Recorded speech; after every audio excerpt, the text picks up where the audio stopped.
안녕하세요. 우리 이번 시간은요, 개화기 시가 부분을 하도록 합시다. 신소설가 신채씨의 등장 챕터인데요. 여기에서 이제 개화기 시가에 해당되는 부분을 하도록 합시다. 신채씨 말고도 여러 개가 있거든요. 이제 그걸 하는데 역시나 다 하자니 너무나 길어서 좀 잘랐어요. 그래서 다음 시간까지 해서 이제 이어져서 보시면 될 것 같고요. 이번 시간은 일단 이제 동학가사, 의병가사, 개화가사에 대한 부분을 같이 보도록 해요. 그러면 수업으로 들어가 보도록 할까요? 앞서 이제 개화기 시가 가 나오게 된 이제 개화기에 대해서 잠깐 이제 그 시대 상황에 대해서 개화 계몽 시대라고 해서 앞서서 설명을 했었죠. 그래서 이제 개화 계몽 시대에는 인쇄소리 발달을 했고요. 그에 따라서 신문이나 잡지 등의 대중매체가 출현을 했죠. 그러면서 작가와 독자 사이에 그런 근대적인 소통 관계에 이제 작가가 글을 쓰고요. 그것을 우리 서적상에서 유통을 하고요. 그것을 이제 독자가 또 다시 구입을 하는 이런 식의 이제 근대적인 유통 관계, 요즘과 같은 유통 관계가 발달을 했고요.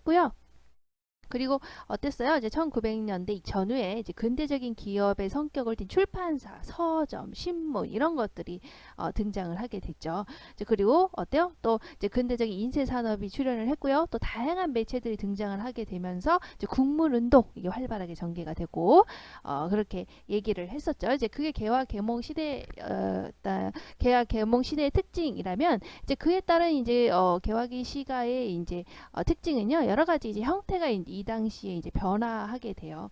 그래서 개화 계몽 시대의 시문학 같은 경우에는 이제 당시에 어때요? 이제 전통적인 국문시가 양식도 이제 근대적으로 변하게 되고 또 새로운 시 형식이 이제 새롭게 찾아가는 특징을 보이게 됩니다.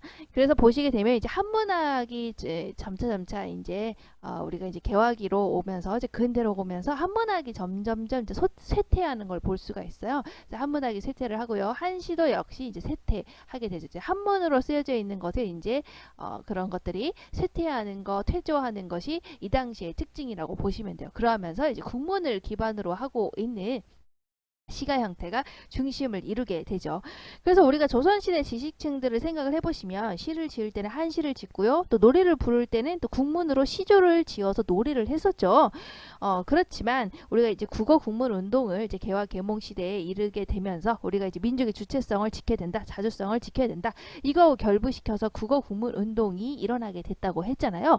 자, 그래서 그렇게 국어 국문 운동을 통해서 대중적으로 국문을 보급을 하고요. 또 신교육을 통해서 국문 교육이 확대되고요. 그러면서 어때요? 한문의 그런 이제 기능이 좀 더 축소되고 이제 한문으로 이루어진 문필 활동도 이제 좀 더 위축이 되게 됩니다. 그러면서 우리가 그 이전에 이제 조선시대에는 중심적인 위치에 있었던 게 한문이었죠. 근데 이제 한시의 영역이 점점 축소가 되고요.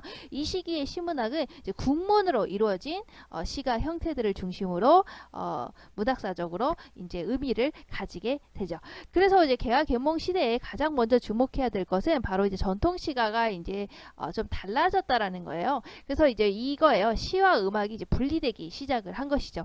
우리가 이전에는 어땠어요? 바로 이제 그 전에는 바로 이제 노래하고 시가 합쳐져 있는 것이었죠. 그래서 우리가 시조라고 한다면 바로 이제 노래였잖아요. 국문으로 시조를 지어서 노래한 거예요. 그래서 노래였거든요. 그래서 예전에는 바로 이제 음악과 시가 이제 합쳐져서 이것을 이제 합쳐서 우리가 시가라고 해서 이제 문학으로 봤다면 이제 바로 개화 계몽 시대에 이르면서 드디어 시와 음악이 분리가 됐죠. 그러니까 지금 우리가 시라고 하면 어때요? 우리가 시라고 한다면 문학으로서 이제 그냥 그 시라고 한다면 이제 음악이 아니라 그냥 문학으로서의 우리가 시라고 생각을 하잖아요.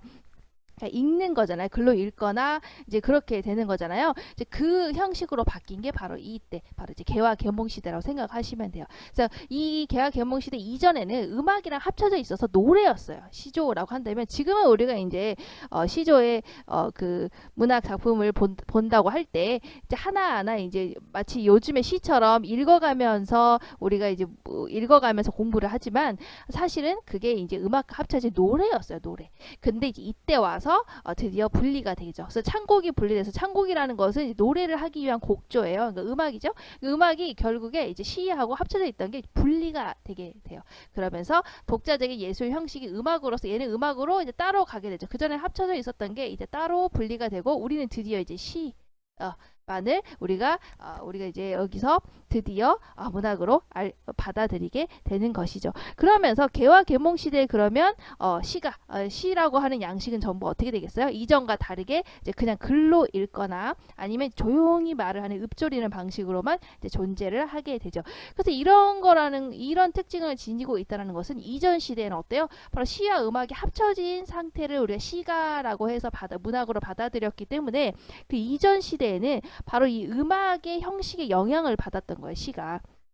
그래서 우리가 시조의 3장 그 분장 형식 있죠. 그리고 가사에서 그 율격적인 규칙 있죠. 3, 4, 3, 4 뭐 이렇게 율격적인 규칙. 왜 가사에 율격적인 규칙이 있을까? 왜 세 글자, 네 글자, 세 글자, 네 글자 이렇게 규칙이 있을까? 바로 이제 음악과 합쳐져서 불렸던 노래였기 때문이죠. 하지만 이제 이 시기가 되면서 음악은 따로 이제 독립이 됐기 때문에 시 자체만으로 우리가 지금 현재 보는 시라고 하는 그런 글로 읽는 이제 그런 형식으로 받아들이게 됩니다. 그러면 이게 무슨 의미가 있을까요? 이렇게 됐다라는 게 이제 결국에 우리가 이제 그 현대로 오게 되면 어때요? 우리의 지금 시 자유시를 우리가 이제 쓰게 되죠. 점차 우리가 이제 시하고 음악이 합쳐졌던 것에서 점차 우리 읽는 자유시의 형태로 우리가 근접해 가고 있구나, 점점 다가가고 있구나라는 것을 우리 개화 계몽 시대에 우리 시가 문학에서 알 수가 있게 되는 겁니다.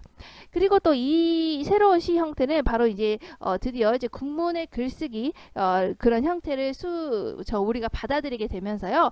전통 시가의 형식적인 그런 고정성을 파괴하고요. 개방적인 형식을 추구하게 되죠. 아무래도 국문 글쓰기는 누구였어요? 바로 소수의 지배 계층이 아니라 대중적인 거였죠. 그래서 국문이 대중으로 널리 보급되고 또 국문체가 일반화되고 문자를 해독할 수 있는 그런 계층이 점차 확대되고 그러다 보니까 신문이나 잡지에 우리가 시 작품이 수록이 되고 그것을 독자가 읽게 되죠. 대중이 읽게 되죠. 그러면서 형식이 점차 넓어지게 되는 형식의 개방성이 추구되는 게 이 시기 시가 문학의 특징이라고 보시면 돼요. 그래서 이 당시에 이제 시가 문학이 어떻게 변화돼야 된다라고 이제 얘기했던 게 바로 어디에 나와 있냐면 우리가 이제 대한매일신보라고 하는 곳에서 이제 발표된 천이당 시화라는 곳에서 우리가 이 당시에 이제 개화기 시가는 이런 식으로 이제 바뀌어야 된다라고 이제 세 가지를 얘기를 하고 있어요. 그래서 한번 보시면 첫 번째로 국문으로 시를 써야 된다는 거예요. 그리고 많이 달라졌죠. 이전에는 한자로 쓰고 그랬는데.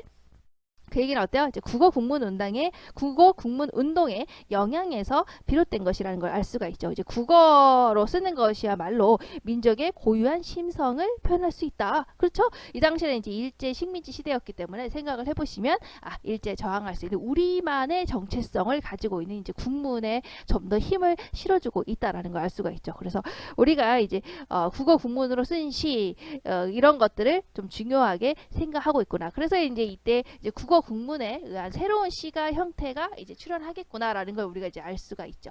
그리고 또 시의 내용에는 바로 국민 사상을 진작시킬 수 있는 정신을 담아야 된다. 그 당시에 이제 국민의 사상을 좀 더 높일 수 있는 정신을 담아야 된다. 결국 이게 뭐겠어요? 사상 바로 이제 계몽이죠. 이제 계몽해야 된다는 이제 그 내용을 담자라는 것이죠.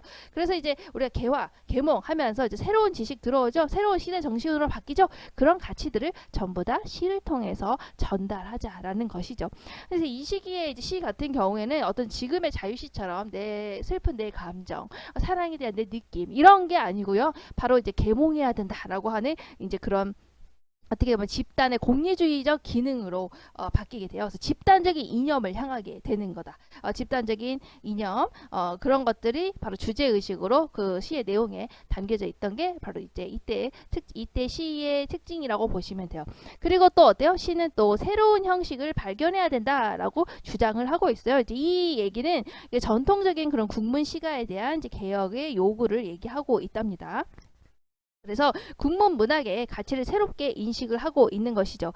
그래서 우리가 구체적으로 일제 침략 직전에 신문이나 잡지에 발표된 개화 가사나 개화 시조 같은 것을 생각을 해보시면, 자, 개화 가사죠. 엄마야. 개화 가사죠. 그러면 가사, 기존의 가사의 형식, 기존의 시조의 형식에다가, 형식은 기존의 가사, 기존의 시조의 형식이지만 내용은 어때요? 개화의 내용을 담고 있죠. 그렇죠? 자, 이런 거를 얘기하는 거예요. 자, 그래서 우리가 어때요? 이제 개화 시가는 결국에 전통적인 우리 가사의 형식을 빌려가지고 뭐 민족의 독립이라든가 현실 정치에 대한 비판 의식이라고 하는 새로운 의식을 담은 게 바로 개화 가사가 되는 것이고, 또 그런 새로운 의식을 또 담은 시조가 이제 개화 시조가 되는 것이죠. 그래서 특히 이제 가사하고 시조가 바로 그런 예전에 그런 고정적인 틀에서 벗어나서 어떤 새로운 형식, 새로운 변화, 이런 것들을 보여주고 있다. 결국에 이제 이런 새로운 변화, 새로운 형식은 결국 뒤에 이어지는, 현대에 이어지는 바로 뭐예요? 자유시로 가야 된다라는 것을 우리가 여기에서 이제 발견을 해낼 수가 있죠. 우리가 이제 앞서서 이제 시조하고 가사에 이제 그런 새로운 내용들이 들어가 있었다라고 했었잖아요. 특히 이제 가사와 시조가 그런 고정적인 틀에서 벗어나서 새로운 변화를 보이고 있는 게 바로 개화 계몽 시대의 특징이라고 했었죠. 자, 그러면 우리가 이제 초점을 맞춰야 봐야 될 거는 바로 이제 개화의 내용을 담고 있는 이제 가사인데요. 이제 바로 이제 두 개를 한번 비교해서 보도록 해요. 자, 개화기 시간은요, 바로 뭐겠어요? 이 시기가 중요한 거예요. 내용에 상관없이요. 이 시기 바로 개화기죠. 바로 이 개화기 시기에 발표된 모든 가사, 창가 등 이제 개화기 시대에 발표된 모든 시가 작품을 우리가 개화기 시가라고 했죠. 그러면 개화기 시가 중에서 바로 뭐겠어요? 바로 개화를 촉구하는 내용을 담은 가사만을 우리가 개화 가사라고 하는 거예요. 그러니까 전통적인 가사의 형식의 내용이 이제 개화의 내용이 개화사상이라고 하는 새로운 사상이 들어가 있는 그런 가사 작품을 우리가 개화 가사라고 하는 겁니다. 그러니까 전통적인 가사에다가 새로운 변혁이 들어가 있죠. 그래서 개화 가사를 살펴보니까 대충 이런 특징을 지녔다라는 거예요. 보시면 가사라고 하는 전통적인 이 틀에 바로 민중 의식이 이제 우리가 어때요? 이제 성장하고 있겠죠. 근대로 가고 있으니까. 그리고 또 애국 및 개화 같은 계몽적인 내용이 들어가 있더라. 아무래도 일제 식민지 시대였고, 그리고 이제 서구 사조가 들어오고 있고, 그러니까 애국에 대한 거, 어떻게 하면 이제 계몽을 할 것인가에 대한 내용, 그리고 또 서구 사조가 들어오고 있었다라고 했잖아요. 그러니까 서구적인 사조를 어떻게 우리가 받아들일 것인가, 어떻게 변형해서 우리만의 독자적인 장르로 할 것인가에 대한 거, 그런 고민, 그리고 현실을 비판하고 아직도 옛날 관습에 사로잡혀 있는 그런 거 뭐 현실을 비판하고요. 풍자하는 내용도 자주 등장을 했어요. 그리고 아직도 우리가 이제 앞에서 개화기에 들어서게 되면 음악과 시가 분리가 된다라고 했죠. 그렇지만 그렇게 분리가 되어 가고 있는 과정인 거예요. 완전히 분리된 건 이제 자유시가 되는 거죠. 그래서 아직은 이제 노래 부르는 그 시가하고 그리고 읽는 시로서의 문자적인 그 시가 아직도 섞여져 있는 게 바로 이때의 특징이라고 보시면 됩니다. 그래서 이제 개화기 시가의 특징을 한번 보시면요. 바로 어때요? 이제 낭송형 시가 아까 뭐라고 그랬어요? 노래 부르는 시. 그러니까 시가죠. 전통적인 그 시가의 형식도 아직도 있었다라는 거예요. 그래서 동학가사라든가 의병가사라든가 애국가사라든가 개화가사, 창가, 찬송가를 아직도 이제 노래 부르는 시였죠. 하지만 이제 우리 자유시의 모습으로 가고 있는 바로 문자형 시라고 했죠.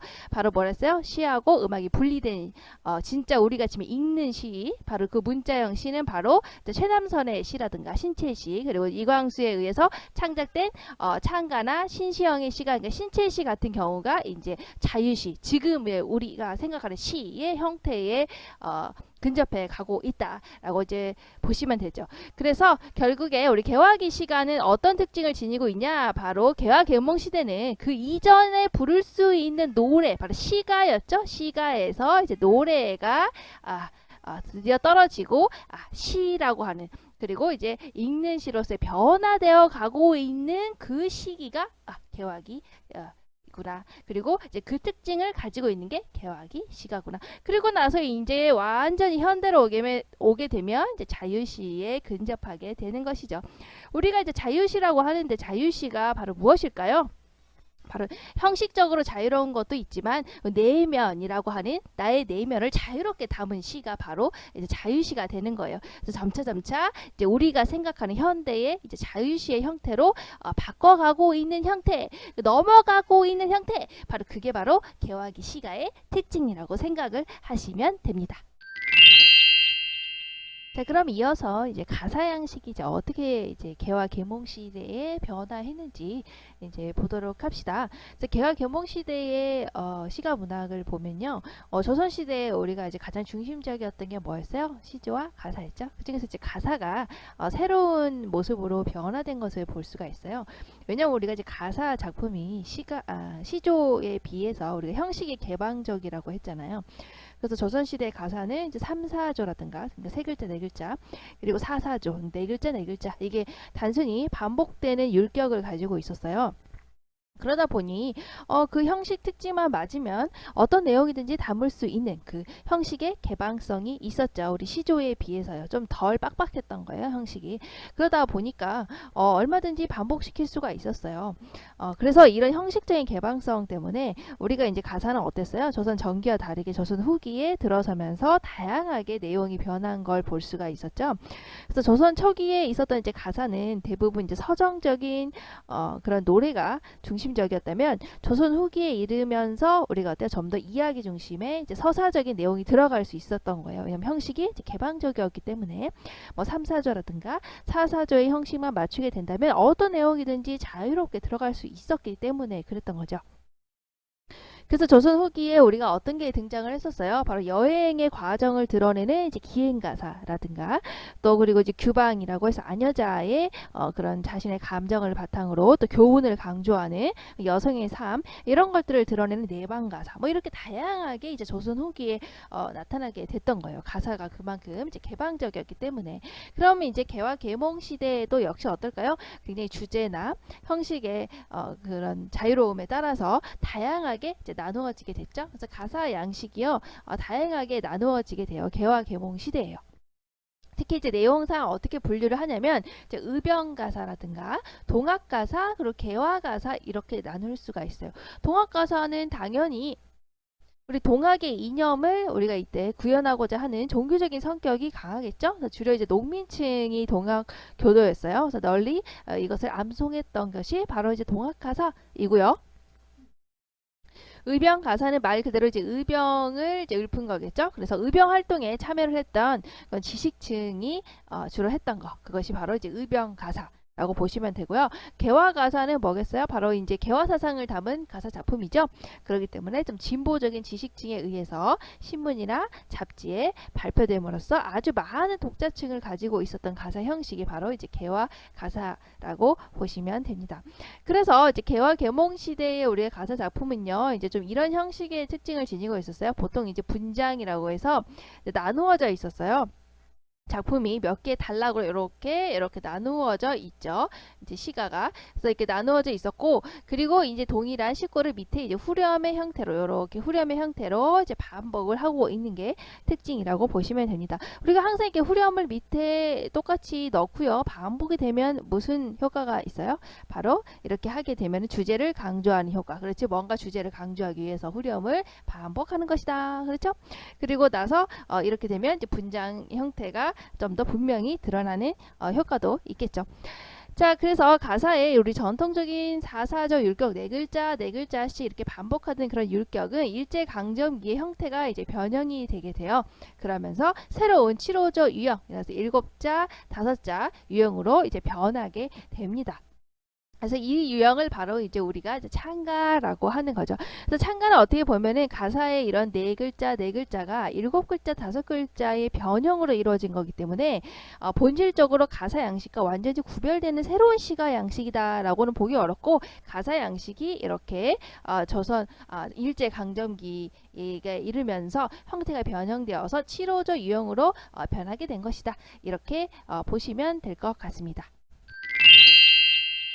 그럼 동학가사를 볼까요? 동학가사는 개화 계몽 시대에 가장 종교적인 성격을 가지고 있다라고 볼 수가 있어요. 어쨌든 간에 이제 가사의 형식에 동학이라고 하는 종교적인 내용을 담았기 때문에 그렇죠.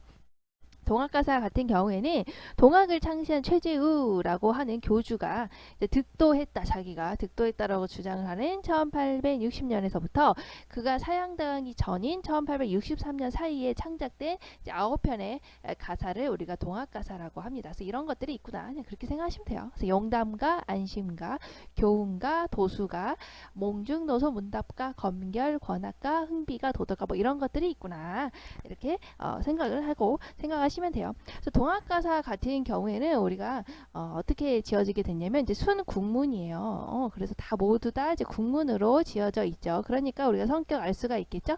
상당히 대중적인 거라는 거. 그리고 동학사상을 널리 전파하기 위한 그런 종교적인 목적을 지니고 있었어요. 그러니까 더 순국문으로 지었겠죠.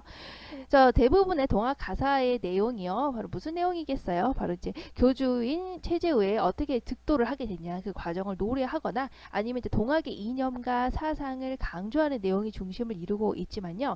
이제 점차 우리가 이제 중심적으로 봐야 될 거는 동학의 이념을 전파하고 전망을 제시하고 이제 이거보다는 이제 그런 내용도 중심이지만 이제 점차 이제 어때요? 이제 서양 세력이 들어오게 되죠. 이 서양 세력이 들어오는 거에 대한 비판, 그리고 이제 이런 외세의 침략에 제대로 대응하지 못하면서 또 탐욕만 보이는 무능력한 집권 세력을 비판한 거지. 이거에 초점을 맞추고 생각을 하시면 될 것 같아요. 그래서 19세기 후반에 매간 매직이 성행을 했다라는 거, 혼란한 사회, 그리고 이제 그런 관료를 비판했던 거, 그리고 민중이 얼마나 슬프게 살았던지에 대한 그 민중의 애환, 그리고 다가오는 외세를 비판하는 이런 내용들을 담고 있었다는 거예요. 그리고 군왕이 어떻게 해야 되는 것인가, 그래서 군왕의 도를 강조했다든가, 그리고 합리적인 삶과 절제 있는 생활을 해야 된다라는 것을 이제 담고 있었다라는 것이죠. 그래서 우리가 이제 여기서 바로 동학의 이념과 사상을 강조하는 내용 말고 우리가 이제 서양 세력에 대한 비판, 그리고 외세의 침략에 제대로 대응하지 못하는 무능력한 집권 세력, 이런 것들을 비판하면서 새로운 대안을 제시했을 거 아니에요. 우리가 그러면 이런 걸 어떻게 해야 될까? 이 대안으로 제시했던 게 바로 무엇이었냐? 바로 이제 동양에서 말하는 이제 인본주의, 평등 사상, 이런 거였던 거예요. 그래서 이제 좀 중요하다, 이렇게 보는 거죠. 그래서 우리가 이제 인본주의라든가 평등 사상을 내세우면서 우리가 이런 비판에 대한 대안으로서 삼았던 거예요. 그래서 동학사상 같은 경우에는 그러다 보니까 어떻게 해요? 집권 세력에 대한 비판을 지금 비판의 날을 세우고 있잖아요. 그래서 어떻게 보면 집권층에게는 하나의 이제 위협이 되게 된 거예요. 그래서 결국에 이 동학 교주였던 이제 최재우가 혹세 무민이라는 죄명으로 처형을 당하게 됩니다. 그래서 민중을 혹하게 했다라고 그렇게 해서 죄명을 씌워서 우리가 이제 처형을 당하게 되죠. 그래서 우리가 이제 여기서 중요하게 봐야 될 거는 이 형식이 역시 이제 가사의 형식을 따르고 있잖아요. 그래서 사사조의 굉장히 넓은 개방적인 형식이었다는 거예요. 그래서 우리가 아까 말했듯이 가사 형식은 3사조 아니면 4사조였잖아요. 그래서 세 글자, 네 글자, 네 글자, 네 글자가 반복되기만 한다면 어떠한 내용이든지 담을 수 있었던 아주 개방적이었던 율문 형식이었던 거예요. 율문 형식이었다는 건 리드미컬 했죠. 그리고 보시면 세 글자, 네 글자면 세 글자, 네 글자, 세 글자, 네 글자, 세 글자, 네 글자 계속 반복하면 어때요? 리듬이 생기죠. 리듬이 생기죠. 이런 이제 리듬이 생기는 이것을 율문이라고 하거든요. 바로 이런 율문 형식이 아주 개방적으로 아주 얼마든지 늘어날 수 있었던 특징을 가졌던 게 가사였던 거예요. 그렇기 때문에 이 가사의 동학의 내용을 담으면 얼마나 방대한 분량을 담을 수 있었겠어요. 얼마든지 충분히 늘어날 수 있었기 때문에, 그리고 얼마나 다양한 내용을 담아낼 수 있었겠어요. 그렇기 때문에 이제 가사 형식이 좋았던 것이죠. 그래서 3사조, 4사조 반복에 의한, 특히나 3사조나 아니면 4사조의 반복에 우리가 사음보 형식을 취했던 게 바로 이제 이 가사 형식, 바로 이제 동학 가사 형식의 특징이에요. 그래서 이렇게 반복을 할 수가 있죠. 세 글자, 네 글자, 또 아니면 네 글자, 네 글자, 네 글자, 네 글자, 네 글자, 네 글자, 네 글자, 네 글자, 이렇게 사음보라는 건 네 번 끌어읽는 거잖아요. 그러니까 네 글자, 네 글자, 네 글자, 네 글자, 네 글자, 네 글자, 네 글자, 네 글자, 이렇게 계속 할 수 있기 때문에 얼마든지 우리가 이제 노래를 부른다든가 구성한다든가 암송하는 거나 이런 것들이 전부 다 편리하게 할 수 있었던 거예요. 그래서 이렇게 개방적인 형식이었기 때문에 바로 가사의 방대한 분량, 동학의 내용이 아주 방대한 내용, 그리고 동학사상의 심오한 깊이, 이런 것들을 아주 많이 담을 수 있는데 아주 적합했던 것이죠. 그래서 이때 바로 이제 동학 가사가 우리가 나타나게 됩니다. 그래서 최재우의 이제 용담유사가 대표적인 작품인데요. 뭐 그냥 생각해서 보시면 이제 이거는 이제 계급을 초월한 이제 평등한 삶에 대한 그런 내용이 담겨져 있었고, 이제 동학의 이념, 그리고 이제 순 한글체였죠. 순 국문으로 지어져 있었고, 역시 사사조의 전통적인 가사체를 계승하고 있었던 게 특징이라고 보시면 돼요. 그래서 용담유사에서 이제 여러 가지들이 담겨져 있다. 그냥 그렇게 뭐 보시면 될 것 같습니다. 역시 이제 가사 형식이 굉장히 이제 그런 개방적인 형식이었기 때문에 역시 의병의 그런 내용도 담고 있었던 의병 가사가 등장한 것도 이때의 특징이에요. 특히 이제 의병 활동에 참여를 했던 보수적인 지식층이 그 중심적으로 있었던 바로 이제 의병 가사 역시 이제 이 시기에 창작이 되죠. 아무래도 이때 되면은 이제 을사늑약이 있지 않습니까? 그래서 위기 상황이 되죠. 의병 활동이 당연히 일어나겠죠. 그건 안 된다, 반대하는, 그러면서 의병들의 시가도 창작되기 시작을 해요. 이를 두고 이제 우리가 이제 의병 가사라고 얘기를 합니다. 그 중에서도 우리가 이제 의병작으로 활동했던 바로 이제 신태식의 이제 이 창의가가 좀 많이 대표적이라고 볼 수가 있죠. 창의가 같은 경우에는 역시 창의가라고 해서 우리 이제 국문 가사의 형식이에요. 국문 가사의 형식이고 의병 활동의 그런 내역을 이제 아주 자세하게 기록하고 있는 게 특징이라고 보시면 됩니다. 특히 이제 이 창의가 같은 경우에는 조선 왕조의 위협을 기리고요. 주자학적인 전통, 질서 그런 것들을 고수하고자 한다는 점을 가지고 있어요. 그래서 우리가 어떻게 보면 이제 조선시대 위장척사 사상과 연결이 되죠. 우리가 이제 위장척사 사상 보시면 위장척사 사상 뭐예요? 바로 바른 것을 지키고 옳지 못한 것을 물리친다. 네. 그러니까 바른 것을 이제 정한 것을 지키고요. 우리가 이제 사악한 것을 배척하는 그런 사상이 위장척사 사상이에요. 그러면 이제 올바른 게 바로 뭐겠어요? 여기서 말하는 이제 성리학. 이제 그거 얘기하는 거겠죠.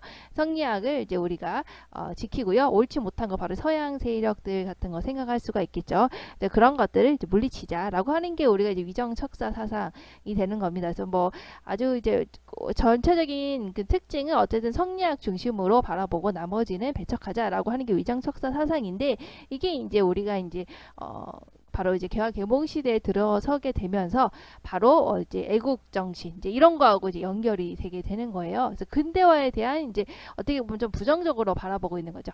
근데 이때는 이제 어쨌든 이제 세력들이 침략을 해오는 시기였기 때문에 당연히 이제 위정척사 사상이 바로 이제 의병 가사, 바로 이 창의가의 중심적인 내용이 될 수밖에 없었던 거죠. 그래서 창의가의 내용 속에 보면은 당시 민중들이 지니고 있었던 어떤 항의의 사상, 일제에 저항하자라고 했던 거, 구국 정신, 그래서 나라를 구하는 그런 정신의 내용, 그리고 이제 국군의 세태하고 외적의 침략을 어떻게 보면 이제 내부적인 요인과 연결시켜서 해석하고 있는 게 이제 창의가의 내용이에요. 그래서 온 백성의 고통스러운 현실 이런 것들을 잘 나타내고 있죠.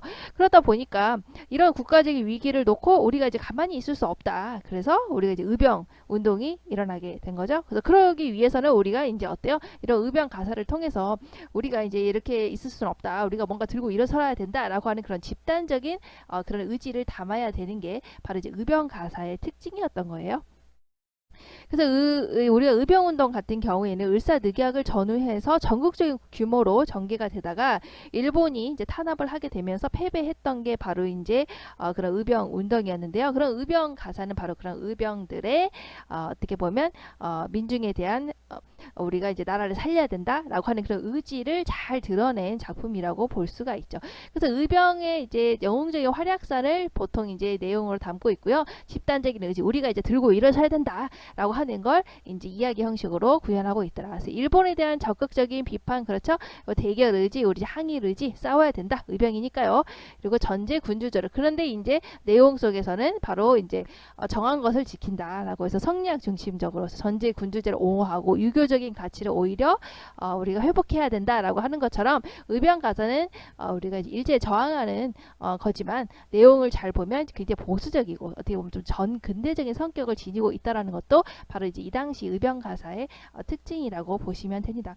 특히 이제 창의가 같은 경우에는 우리 전통적인 가사의 형식을 그대로 이어받고 있어요. 그래서 형식은 역시 우리가 의변가사 역시 3, 4조 앞에서 봤던 것처럼 또 4, 4조 같은 세 글자, 네 글자, 네 글자, 네 글자와 같은 전통적인 가사의 형식에 바로 이제 가사 형식이 갑자기 이렇게 가사의 형식이 굉장히 길게 늘어날 수 있다라고 했잖아요. 그런 속성을 잘 담은 게 이제 의변 가사가 되는 겁니다.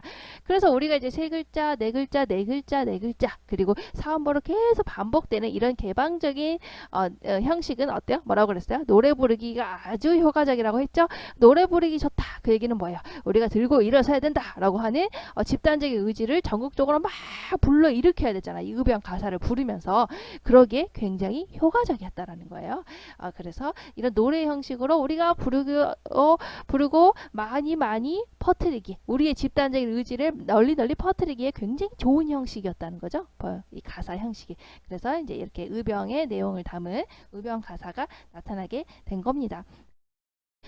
그래서 보시면 역시 길이도 제한하지 않고 얼마든지 확대할 수 있었고요. 그러다 보니 의병 가사는 어떻게 보면 우리가 지금 현대 자유시처럼 개인의 뭐 외로움, 뭐 사랑, 뭐 이런 자신의 감정을 노래했다기보다는 뭐요? 굉장히 집단적인 내용을 담고 있다. 라는 걸 알 수가 있죠. 의병 활동에 대한 집단적인 의지, 우리가 들고 일어서야 된다, 나라를 구해야 된다, 침략적인 외세에 대해서 비판해야 된다, 우리가 싸워야 된다, 이런 투쟁의식들을 강조하는 내용이 있었어요. 그래서 의병 가사는 의병 투쟁의 치열한 현장을 묘사하기도 하고요. 우리가 이 투쟁에 적극적으로 동참해야 된다, 이제 그런 내용. 그리고 이제 그런 침략 세력에 동조하고 있는 매국적인 집권 세력도 단죄해야 된다, 걔네들을 비판해야 된다라는 거. 그러면서 조선왕조의 권위를 회복해야 된다든지 유교적인 가치를 다시 회복해야 된다라는 점에서 굉장히 보수적이고, 그렇죠? 굉장히 전근대적인 성격을 지니고 있다라고 하는 게 우리가 이제 의병 가사의 특징이라고 보시면 됩니다. 자, 우리가 앞서서 이제 개화기 시가가 뭐였어요? 개화기 시기에 발표된 이제 모든 이제 가사나 창가 등 그 당시에 발표된 시가 작품을 우리가 이제 개화기 시가라고 했잖아요. 그 개화기에 발표된 여러 가지 시가 중에서 바로 이제 개화의 내용을 담고 있는 가사 작품을 개화 가사라고 했어요. 그래서 이제 개화 가사를 보시면 바로 이제 전통적인 가사의 형식에다가 개화 계몽 의식이라고 하는 이제 새로운 의식, 이런 것이 들어가 있는 게 바로 개화 가사입니다. 자, 그래서 보시면 개화기 시가 중에서 우리 개화, 즉 이제 구체적으로 얘기를 하자면 어떤 게 개화냐, 바로 자주 독립을 하고 문명 개화를 해야 된다라고 하는 내용을 촉구하는 내용만을 담은 가사만을 한정해서 우리가 이제 개화 가사라고 얘기를 합니다. 그래서 형식을 보시면요, 전통적인 형식과 시가 형식과 이제 반복적인 후렴으로 이루어져 있고요. 7호조로 점점 짧아지는 모습을 보이고 있어요. 그래서 개화 가사 같은 경우에는 우리가 이제 개화 계몽 시대에 신문이나 잡지에 발표된 수많은 이제 가사 형식을 통칭해서 모두 다 이제 가사를 통칭해서 우리가 이제 개화 가사라고 합니다. 그래서 가사의 형식에 주로 이제 개화 계몽 의식을 주제로 담고 있죠. 그래서 이제 개화 가사 같은 경우에는 우리가 이렇게 보시면은 전통적인 시가 형식, 그러니까 전통적인 시가 형식 뭐였어요? 사사조였었죠. 사사조에다가 바로 이제 반복적인 후렴의 형식이 들어가 있는 게 특징이었어요. 개화 가사 같은 경우에는 우리가 이제 보면 알겠지만 이제 두 부류로 나눌 수가 있어요. 독립신문에 실려져 있던 거, 그리고 대한매일신보라고 하는 또 신문에 실려져 있는 거, 이 두 가지 부류로 생각하시면 되는데요. 개화 가사는 보통 이제 독립신문에 실려져 있는 다양한 이제 애국가, 독립가의 등장에서부터 나타나게 돼요. 그래서 독립신문이라는 데서 보시면 대조선국 자주독립 이룩하는 노래라든가 동심가라든가 그냥 그렇구나 하고 생각하시면 돼요. 애국가라든가 또 자주독립가 뭐 이런 것들 해가지고 독립신문에 27편의 많은 가사 작품들이 발표가 돼요. 그래서 독립신문에 이제 발표된 작품이랑 그리고 우리가 이제 대한매일신보에 들어가 있는 개화 가사의 작품을 보시면 되죠. 형식 같은 경우에는 전통적인 가사의 형식, 우리 시가 있었죠? 사사조에다 반복적인 후렴이 붙은 게 특징이었어요. 그래서 앞에서 말했던 동학가사나 의병가사가 이제 담아야 한 내용이 방대하다고 했잖아요. 그래서 그 방대한 내용을 담기에 가사 작품이 아주 탁월했다라고 했잖아요. 그래서 내용이 길었어요. 동학가사나 의병가사는요. 근데 점점점 이제 짧아진 게 특징이에요. 그래서 7호저의 율조로 점점점 짧아지게 됩니다. 그래서 7호저 일곱 글자, 다섯 글자로 점점점 짧아지게 돼요. 그래서 짧아진 이유는 뭐냐면은 바로 이제 때와 전통 이제 가사처럼 이제 길고 장황한 그런 내용을 이제 갖지 못했다라고 볼 수도 있고, 또 우리가 이제 대부분 이제 개화 가사가 어디에 실렸냐면 아까도 말했듯이 독립신문과 대한매일신보라고 하는 신문이라고 하는 새로운 매체에 실렸어요. 그러니까 신문이라는 매체는 어때요? 우리가 지면이 이렇게 한정돼 있죠. 이 한정된 지문에 실어야 되기 때문에 이제 그렇게 무한정 길어지는 형식은 좀 어려웠던 거죠. 그래서 7호저로 점점점 짧아지게 된다. 이렇게 생각하시면 됩니다. 자, 그러면 독립신문에 이제 실려져 있는 내용을 보시면은 독립신문은 보통 이제 어떻게 되어 있냐? 보통 이제 다양한 계층의 이제 독자들이 이제 투고했어요. 독자들이 투고했다라고 하는 게 독립신문의 가장 큰 특징이에요. 그러니까 이 신문을 읽는 독자들이요, 자신이 쓴 글을 바로 독립신문에다가 보낸 거예요. 그래서 그것을 이제 독립신문에서 실은 것이죠. 그러니까 독자가 글을 보내서 실은 거예요. 그래서 내용은 보통 뭐냐면 역시 이제 개화의 내용, 바로 이제 자주 독립이라든가 이제 문명 개화라든가 이제 그런 것이겠죠. 이런 말이 이제 자주 등장을 하고 있다라고 보시면 됩니다. 그래서 당시에 신문을 읽는 독자층이 바로 자주 독립과 바로 이제 문명 개화에 관심이 많았구나. 새로운 이념, 새로운 시대 의식이 바로 자주 독립과 문명 개화에 대한 내용이구나. 이런 것들을 알 수가 있죠. 그리고 이제 여기서 얘기하는 이제 자주 독립이라고 하는 게 바로 무엇을 의미하는 걸까요? 바로 무엇으로부터의 독립, 바로 이제 오랜 종속 관계에 우리가 있었던 게 뭐였어요? 바로 중국과의 관계였죠. 중국과의 그런 외교적인 관계를 청산하자라고 하는 게 바로 이때 이제 자주 독립이었어요. 그리고요. 또 그리고 나서 또 문명 개화를 해야 된다. 그리고 국민들이 일심 그리고 하나의 마음으로 단결해서 협동해야 된다라는 내용이 담겨져 있었어요. 왜 단결하고 협동을 했어야 했을까요? 바로 이제 당시에 이제 외세의 침략이 있었죠. 서구적인 문물이 들어오고 있었죠. 그런 외세의 침략 이런 것들에 대해서 대응을 해서 민족의 주체적인 역량을 키워야 된다. 그러면 우리가 민족의 주체적인 역량을 키우기 위해서 외세의 침략에 대응해서 국민들이 한마음으로 서로 단결하고 협동을 해야 된다라는 내용이죠.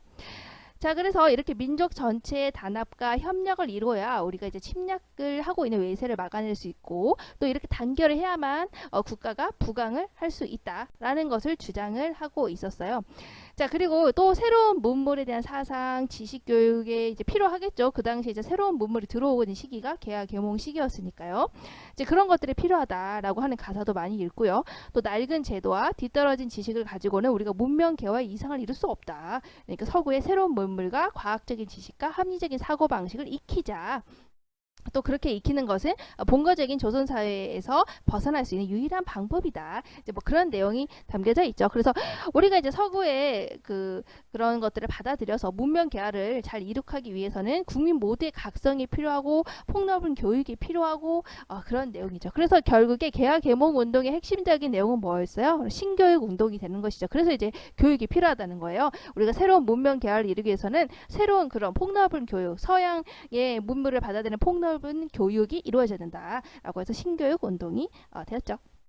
그런 것들이 개화 개몽 시대의 현실적인 요구고요. 그런 것들이 잘 반영돼서 나타나 있는 게 당시에 독자들이 그런 걸 중요하게 생각을 했으니까 독자들이 생각한 내용이 그대로 이제 독립신문에 담겨져 있다라고 보시면 되겠죠. 그래서 서구적인 문물과 지식을 바탕으로 과학적 합리적인 사고를 우리도 이제 받아들이자.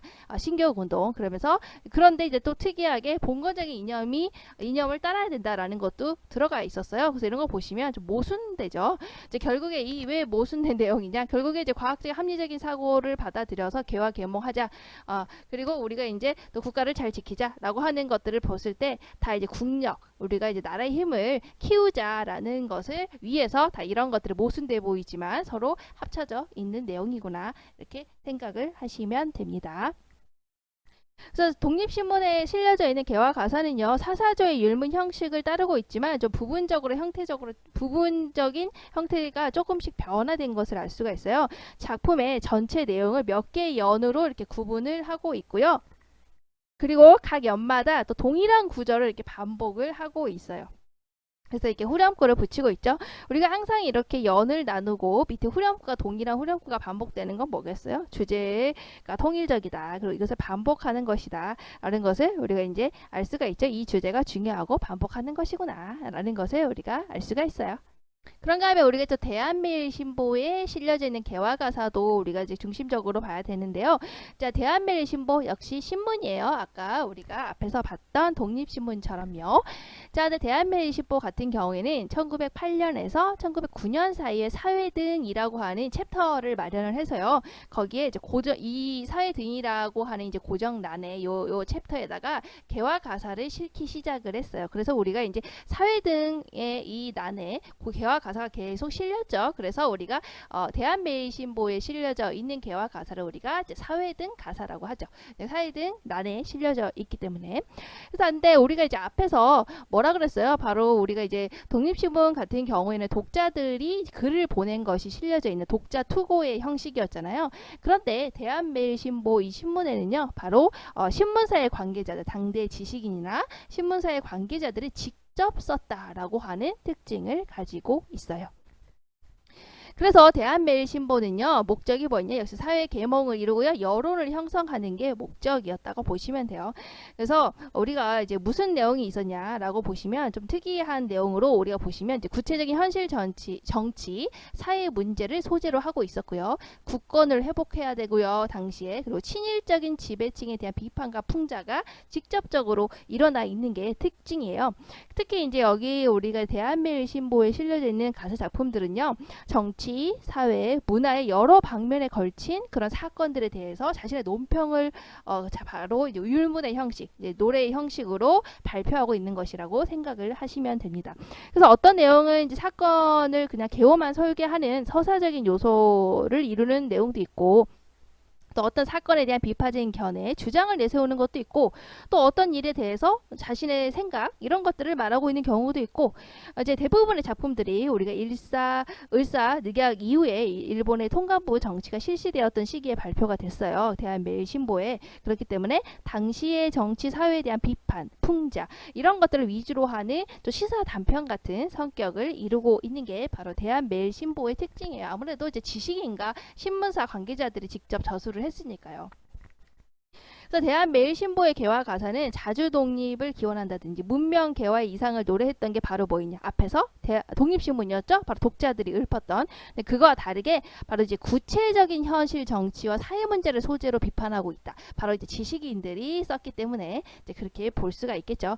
그래서 이제 구체적인 현실, 어떻게 국권을 회복해야 되냐? 바로 이제 구체적으로 이렇다는 거예요. 이제 친일적인, 이게 일본이라는 거에 이제 침략 세력이잖아요. 일본의 침략에 동조하는 친일파들, 친일적인 지배층에 대한 비판과 풍자가 이루어져 있는 게 특징이라고 보시면 됩니다. 그래서 구체적으로 나와 있어요.